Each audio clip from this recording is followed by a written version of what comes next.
প্রাকৃতিক সৌন্দর্যের লীলাভূমি রেমাকালেঙ্গা বন্যপ্রাণী অভয়ারণ্য।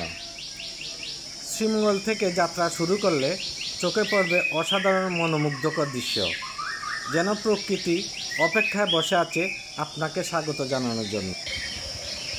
হুগলিচড়া চা বাগানে পৌঁছানোর সঙ্গে সঙ্গে শুরু হবে সবুজের অপরন্ত মেলা। বাতাসে ভেসে আসবে চা পাতার তাজা ঘ্রাণ।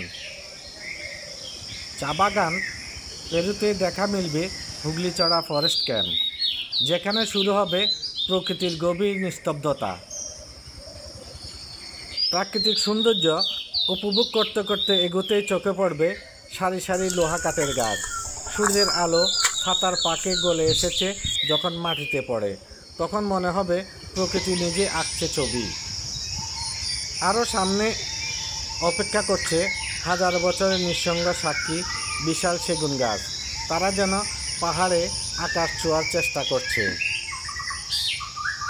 পুরো পাহাড় জুড়ে নীরবতা থাকলেও মাঝে মাঝে দেখা মিলবে পাহাড়ি নারীদের, কারো হাতের লাকড়ি, কারো কাঁধে ঝুড়ি। তাদের জীবন প্রকৃতির মতোই সরল।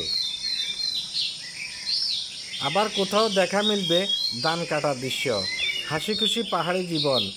এই মুহূর্তগুলো হৃদয় ছুঁয়ে যায়। প্রকৃতি, মানুষ আর বন্যপ্রাণী রেমাকালেঙ্গা তারা একসাথে বাস করে যেন এক পরিবার। যদি সত্যিকার অর্থে নীরব বন, গভীর প্রকৃতি আর পাহাড়ি জীবন দেখতে চান, তবে এই পথ, এই গন্তব্য, এই অভিজ্ঞতা আপনার জন্য। এটাই রেমাকালেঙ্গা, প্রকৃতির শান্ত রাজ্য, পরিবেশের আলো।